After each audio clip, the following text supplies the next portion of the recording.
Hello everyone. So recently a friend and I, we were discussing, bemoaning rather, the sorry state of civic literacy in these United States. And during the course of our conversations on this subject, she brought up the fact that only 1 in 3 Americans could pass the citizenship test, natural-born Americans, Native Americans. And she referred me to this Woodrow Wilson Foundation study right here, this news release.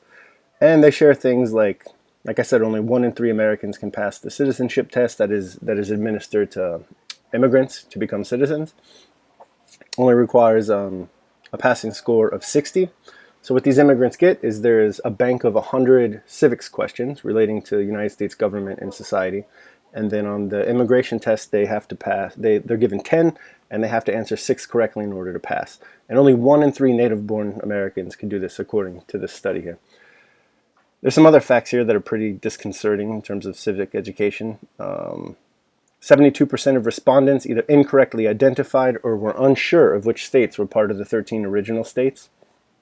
24% could correctly identify one thing Benjamin Franklin was famous for, with 37 believing he invented the light bulb. Interesting. And so on and so forth. So there's just a civic literacy gap between a lot of people in this country, which is upset. So naturally, after belittling these people and making fun of them for their ignorance, I reflected on that and I decided that's rude and obnoxious and mean-spirited, and who knows, maybe you couldn't do as well either. So what I want to do in this video is take a practice civics test myself and see if I'm a native or naturalized. If I'm a native, I pass with less than 60%. If I'm naturalized, I get over 60%. So I've brought it up here. This can be found at my.uscis.gov. It is the U.S. Citizenship and Immigration Services Civics Practice Test. So let's see what we get here. Okay, so they're going to give me 20. They're not going to give me just 10. All right, so if I get like 17 or more, I'll be happy. Anything less than that, I'll be embarrassed for having made fun of these people. So the first question: what is the political party of the president now? Independent Party, Democratic Party, Republican Party, or Green Party? Donald J. Trump is a Republican. Correct. Today there are 2 major political parties, the Democrats and the Republicans. The political party of the president might change in each election. Okay, let me change this over here. Next question.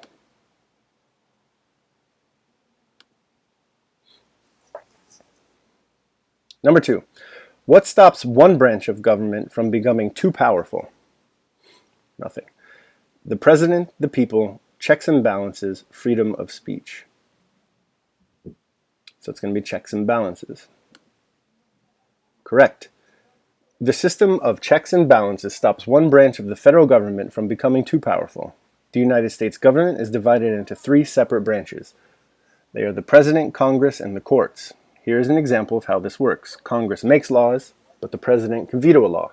That means the president can refuse to sign it. The law is then sent back to Congress. This is one way the president limits or checks the power of Congress. Okay, so these aren't too bad so far. When was the Constitution written?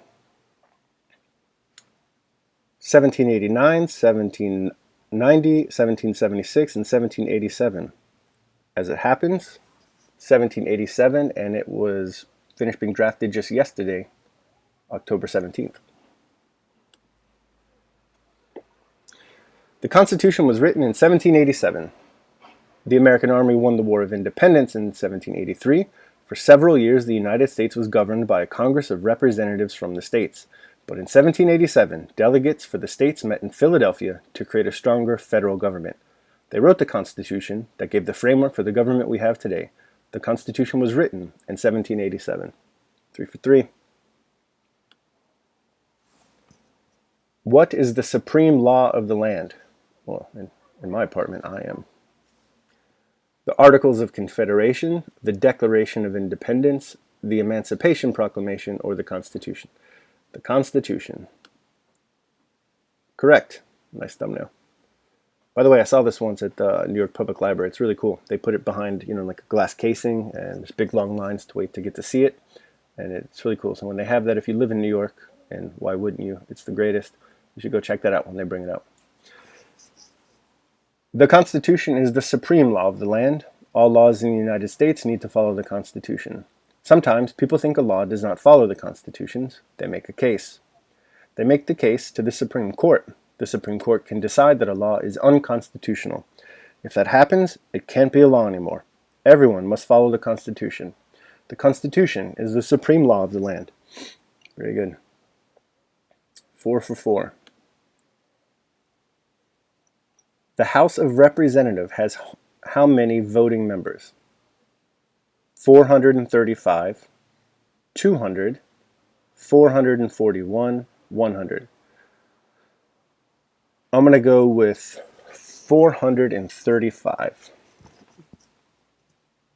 Because 535 minus 100 for 2 senators for 50 states. Correct. There are 435 voting members in the House of Representatives. Each state is divided into districts. Each district elects one representative. That's a mistake. I think we should change that. California is the state with the most people. It has more than 50 representatives. States with fewer people, like Alaska, have only one representative. By the way, if you want to read a really good book on to why we should change the way that we organize our electoral system and why we should have multiple winner districts rather than just one, there's been a good book published this year called Breaking the Two-Party Doom Loop, The Case for Multi-Party Democracy in America by Lee Drutman. It's a fantastic book, probably my favorite nonfiction volume of the year so far in 2020. I'll put it in the show notes. It's good. You should really read it.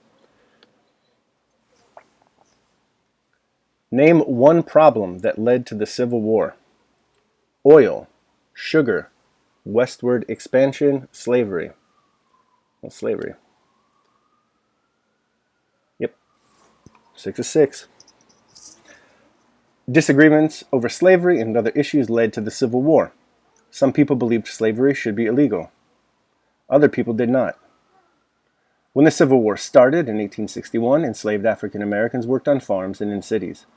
Many people in the South believed their economy and daily life needed slaves. Many people in the North wanted to stop slavery. The South fought the Civil War because they wanted states' rights to keep slavery legal. The North won the Civil War in 1865. Slavery became illegal in all states. Slavery, economic reasons, and states' rights were problems that led to the Civil War. You can kind of say, I guess, that westward expansion also was a contributing factor because, the natural debate in Congress at the time was if we're going to expand into the Western territories, which of them would become slave states and which would not. I think so anyway. I'm not a historian. 6 for 6. Number 7. What is the capital of the United States? Oh, I'm sorry. New York is the capital of the world, not the United States. The United States is too small for us. Washington, D.C. Correct. Washington, D.C. is the capital of the United States. In 1800, the federal government moved to Washington, D.C. D.C. stands for District of Columbia. Senators and representatives meet in the Capitol building in Washington, D.C. to make laws. Fiends. The president lives and works at the White House in Washington, D.C. Supreme Court judges make decisions at the Supreme Court building in Washington, D.C.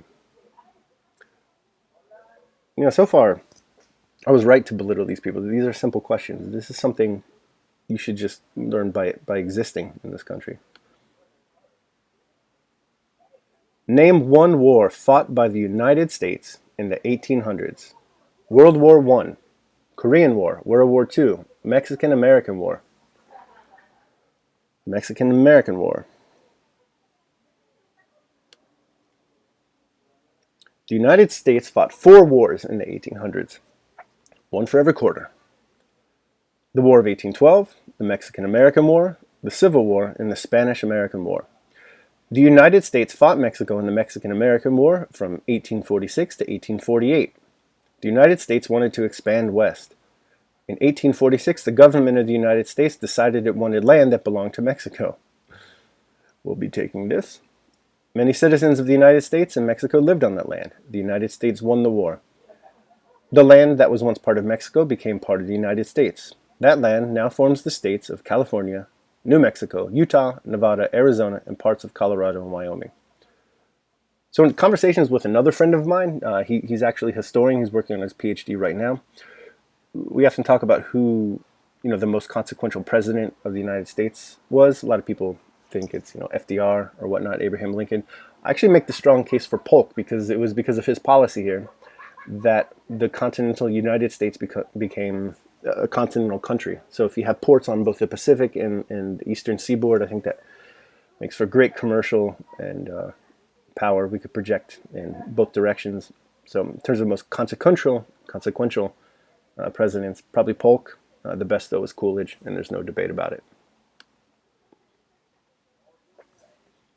What does the Judicial Branch do?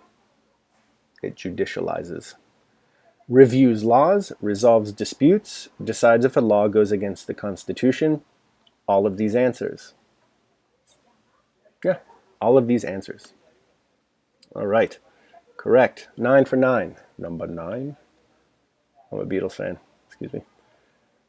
The judicial branch reviews laws and explains laws. It resolves disagreements. It also decides if a law is supported by the Constitution or is constitutional. The Supreme Court and all of the federal courts are part of the judicial branch. What is the name of the Vice President of the United States now? Mike Pence. So Joe Biden, Dick Cheney, Donald J. Trump, Mike Pence. The Vice President advises the President. If the President can no longer serve, the Vice President becomes the President. Excuse me. The Vice President is also the President of the United States Senate. He or she votes in the Senate when there is a tie. 10 for 10 so far. Who lived in America before the Europeans arrived? A. American Indians. No one. Floridians. Canadians. I wonder how many people get this question wrong. American Indians lived in America before the Europeans arrived. They were, and still are, many nations and tribes of American Indians. Each tribe has different religions, customs, and languages. Europeans arrived in America in the 1500s and later. Life changed for the American Indians who met the Europeans. Yeah. Colonial settlers spread disease to American Indians. Settlers fought American Indians and took their land. American Indians reacted in different ways to the Europeans. Some American Indians helped them. Some tribes signed treaties that gave land to the Europeans. Other tribes fought against Europeans in wars over land. American Indians lived in America before the Europeans arrived. 11 for 11. Number 12. What do we show loyalty to when we say the Pledge of Allegiance? The President, Congress, the United States, the state where you live. United States. The Pledge of Allegiance is a promise to be loyal to the United States. I pledge allegiance to the flag of the United States of America and to the republic for which it stands, one nation under God, indivisible, with liberty and justice for all. Asterisk. We show loyalty to the United States when we say the Pledge of Allegiance.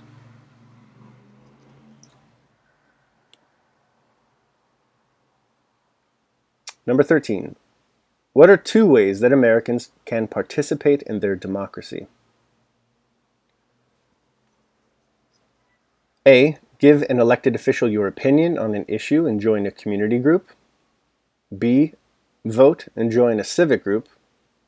C. Write to a newspaper and call senators and representatives.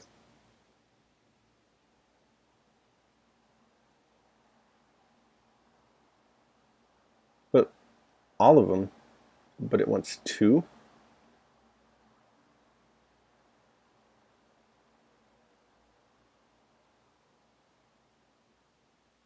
These are all participating.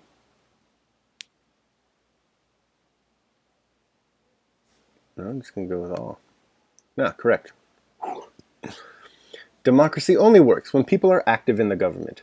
Voting is one of the best ways for citizens to participate in their democracy, but it is not the only way. We can also call or write letters to government representatives. We can ask questions about the government or share our opinion. We can join a civic group, a community group, or help with an election campaign. We can write a letter to a newspaper. Sometimes the newspaper will print the letter for everyone to read. or we can choose to run for office. Very good. Number 14. Who is the Chief Justice of the United States now?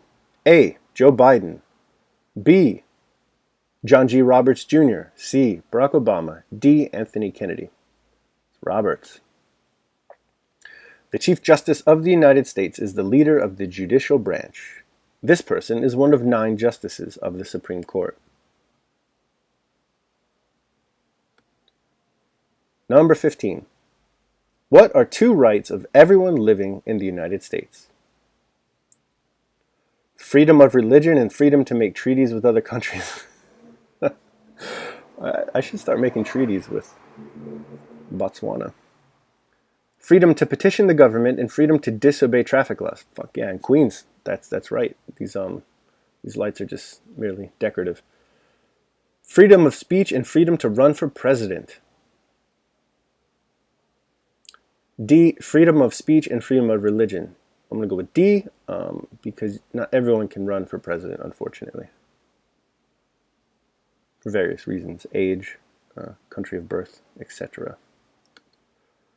Correct. Individual freedoms, our rights, are protected in the United States. Many of these rights are for everyone. For example, we all have the right to free expression and free speech. We have the right to freedom of assembly. We can meet peacefully with other people. We have the right to petition the government. We can ask the government to change or correct a problem. We have the right to practice religion as we choose. We have the right to practice no religion at all. This is the freedom of religion. With limits, we also have the right to bear arms. These rights are for everyone living in the United States. Very good. 15 for 15. Number 16. Why does the flag have 13 stripes? Because the stripes represent the original colonies, because the stripes represent the number of signatures on the U.S. Constitution, because it was considered lucky to have 13 stripes on a flag, because the stripes represent the members of the Second Continental Congress.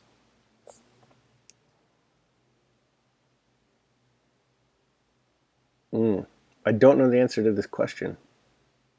It could be the original colonies, or it could be, I don't know how many members were represented at the Second Continental Congress. But I'm going to go with A. Yeah. The United States flag has 13 stripes because there were originally 13 colonies. Today, the United States is an independent country. Before that, it was 13 separate colonies. Great Britain governed the 13 colonies. The 13 colonies worked together to fight the British, except for Rhode Island. They won the War of Independence in 1783. The colonies became an independent country called the United States of America. The 13 original colonies became the first states. The flag has 13 stripes to represent the 13 original colonies. What is the highest court in the land? A, the Supreme Court. B, the Federal Court. C, the District Court.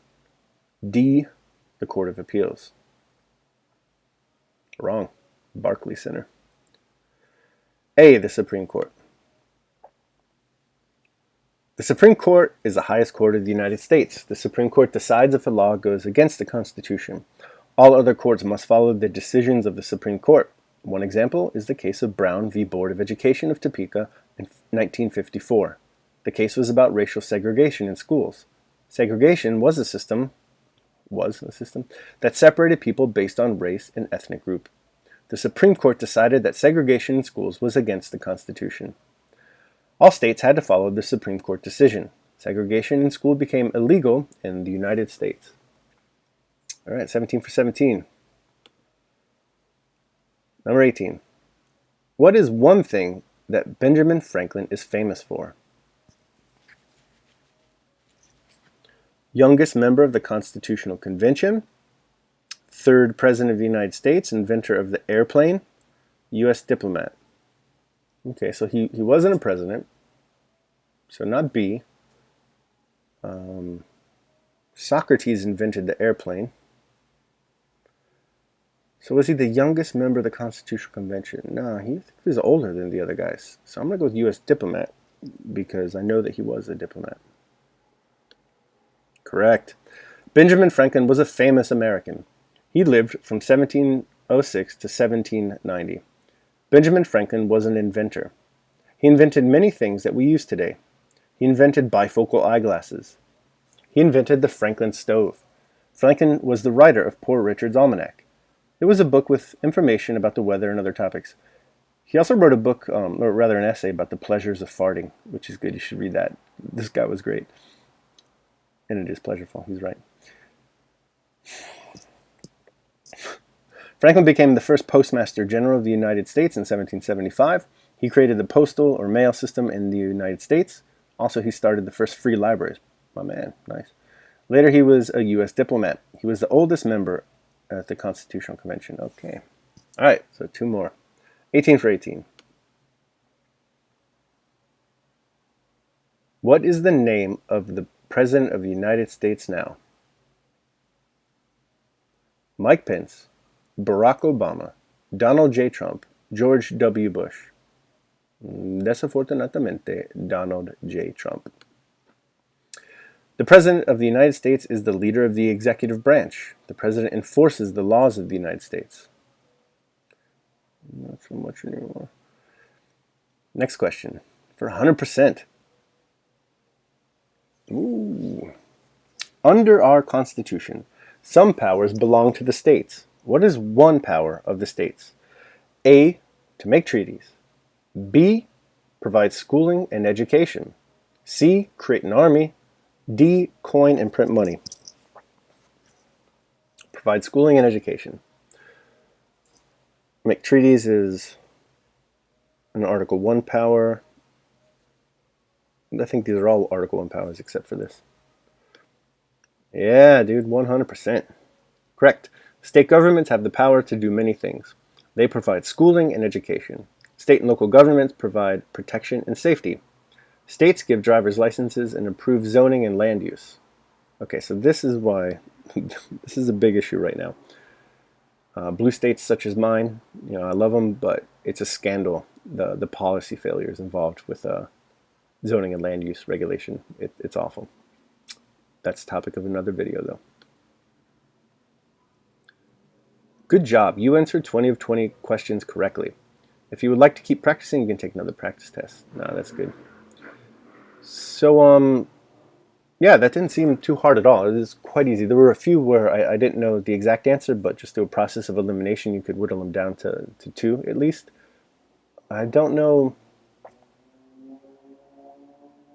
how it's possible to get 60% or less on this. I mean, these are very, very easy questions. We got a lot of people here in Queens who are just complete narcissists. They just run their cars like this so loud. I don't understand what they're doing. Like they must see that this is a dense urban environment, that other people are trying to do civics-based YouTube learning videos here, and that maybe we need quiet, and yet they're loud and obnoxious. But whatever, we'll forgive them because we love our neighbors. Where was I? Yes, I don't know how people fail this. That's absurd to me. I don't know what we're doing in our schools if we're not teaching this, or just through reading, the newspaper or watching the news, you should be able to answer most of these. But maybe I don't know. Maybe people just need to read more and think more. Who knows? I think everyone should take this. So why don't you do it? All 5 people who are going to watch this video, and then tweet out your response. And if you pass with 60% or higher, hashtag that naturalized, like the immigrants who can pass this test, or native born, hashtag native born, if you fail, like so many of our fellow native born citizens. All right, thanks for watching for those of you who did, and have a good day.